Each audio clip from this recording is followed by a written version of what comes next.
समझानी, लोगों को भाव को नहीं समझा। हमने ऐसे ऐसे गरीब देते हैं, उनकी पत्नियां है ना दूसरे के यहाँ बर्तन धोना, तब जाकर डॉक्टर के पैसे देते डॉक्टर।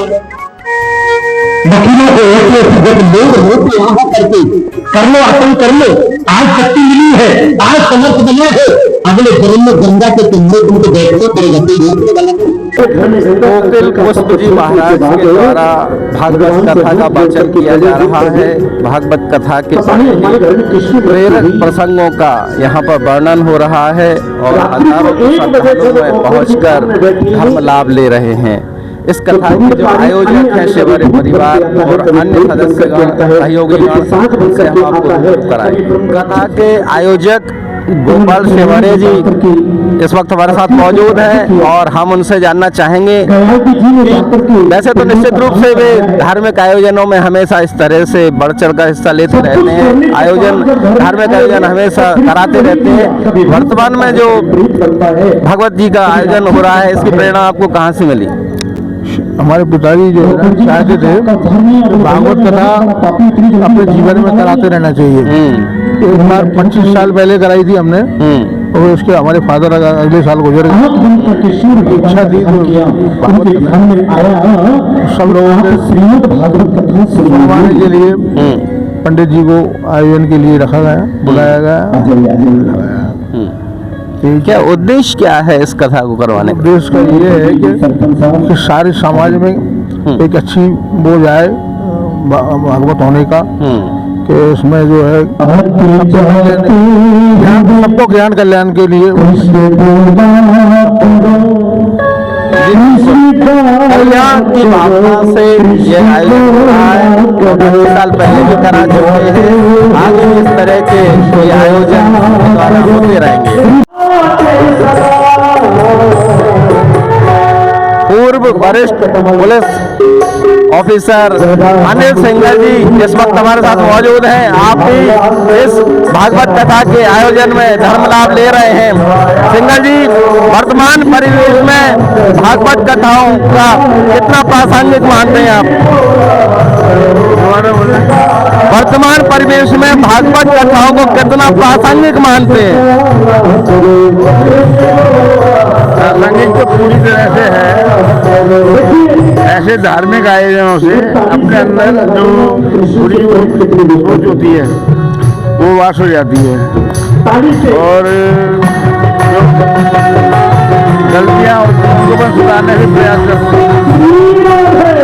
बिल्कुल सही है। और आपने अपने एक लंबे अरसे में प्रशासनिक व्यवस्थाओं को देखा है, कहीं ना कहीं जिस तरह की जो लोगों के संस्कार हैं वो परिवर्तन होने में या गलत दिशा में लोग ना जाएं, उसके लिए इस तरह के आयोजन कितना प्रभाव डालते हैं जीवन पर? इस प्रकार के आयोजनों से जो गलत सोच वाले हैं उनमें धीरे धीरे परिवर्तन आता है और वो गलतियां करना छोड़ते हैं। मैंने भी 37 साल तक काफी जो है प्रयास किए, हर प्रकार की वो की। भगवान में प्रेम हो जाए फिर क्या बात है? सेवानिवृत्त होने के बाद इन चीजों में गोपाल हमारे उन्होंने मुझसे कहा पिताजी की उसमें वो कराना चाहता हूँ, बहुत बढ़िया है। अपने अंदर जो गलत सोच है उससे अपने को निवृत्ति मिलेगी और अपन जो है बहुत कुछ प्रयास करेंगे। बिल्कुल, तो इस तरह के सब प्रयास होते रहना चाहिए। क्या कहेंगे आज इस मौके पे आप? वर्तमान में इस तरह के सब प्रयास होते रहना चाहिए, क्या कहेंगे? बहुत बढ़िया होना ही चाहिए सर। और हमारे पिताजी की प्रेरणा थी सब काम हो रहे हैं, उनकी प्रेरणा थी कि ये काम करवाना तो बड़े भैया करवा रहे हैं। बिल्कुल, ये संस्कारों का ही असर है। जिस तरह के बुजुर्गों से संस्कार प्राप्त होते हैं, आने वाली पीढ़ी उनका निर्वहन करती है और कहीं ना कहीं इस तरह के जन कल्याण के कार्यों में फिर वो निरंतर अग्रणी रहती है। निश्चित रूप से भागवत ज्ञान गंगा हर व्यक्ति के लिए, हर वर्ग के लिए प्रेरणादायक है। शहर के वरिष्ठ चिकित्सक विष्णु प्रसाद शर्मा जी इस वक्त यहाँ पर मौजूद हैं। आप भी आमतौर पर इस तरह के धार्मिक आयोजनों में नजर आते हैं, बेहद आपकी रुचि है। डॉक्टर साहब, वर्तमान परिवेश में भागवत कथाएं कितनी प्रासंगिक हैं, कितना औचित्य है इनका, समाज के लिए कितनी प्रेरणादायी? हम लोग सब भारतीय हैं, सनातन हैं, और भागवत जी हमारी ज्ञान गंगा है, उद्धारक है, पूर्वजों को और हम सबको कारक है। एक बार जीवन में मनुष्य को कम से कम एक बार पूरी भागवत जी जरूर सुनना चाहिए, हो सके तो कराना चाहिए, क्योंकि इसी से हम मोक्ष को प्राप्त हो सकते हैं। जैसे कि परीक्षित को मोक्ष मिला, इसमें ऐसे ही मिल सकता है। बहुत महत्वपूर्ण बात आपने कही, ये मोक्षदायिनी कथा है। राजा परीक्षित को मोक्ष प्राप्त हुआ, और जो भी व्यक्ति इसको सुनेगा, जो भी सनातन धर्म में इसका रसपान करेगा, निश्चित रूप से वो मोक्ष को प्राप्त करेगा। और डॉक्टर साहब, आपने पिछली मुलाकात में जिक्र किया था कि आपने भी कहीं तीर्थ स्थल पर जाकर भागवत कथा का आयोजन कराया था।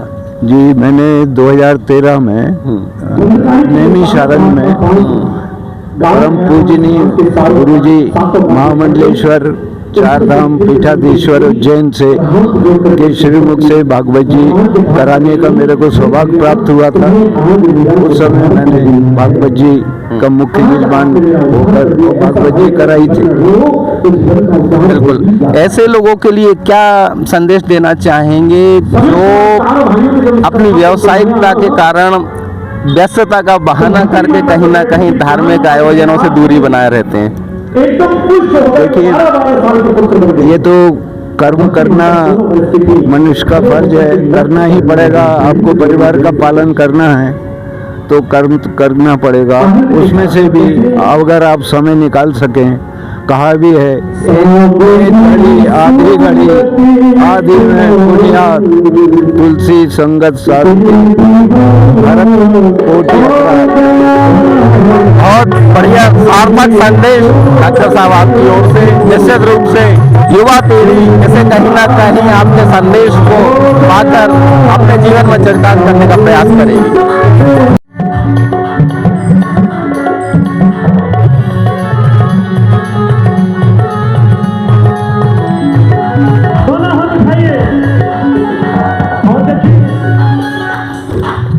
एक तो तेरे नैन तिरछे, दूसरा काजल